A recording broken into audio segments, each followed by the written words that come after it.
ও সাহস থাকলে আসে না কেন বাংলাদেশে? তো সাহস থাকলে বাংলাদেশে আসুক। জীবনের কোনো না কোনো সময়ে এর প্রায়শ্চিত্ত আপনাকে করতে হবে। জীবনের কোনো না কোনো সময়ে এর প্রায়শ্চিত্ত করে আপনাকে মরতে হবে। পুলিশ তাকে রক্ষা করার বদলে গুলি করে।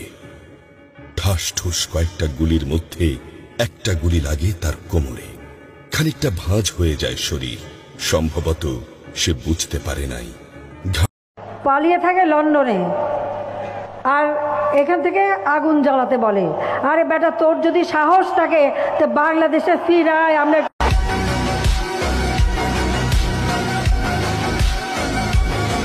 যে আমার উপর জুলুম করছে ওই বিচার আল্লাহ করবে। কে কি বললো ওটা দেখার দরকার নেই। কারো ব্যাপারে কোনো ক্ষোভ, কোনো তিক্ত অভিজ্ঞতা, জ্বালা যন্ত্রণা অন্তরে রাখবেন? রাখলে লাভ না লস।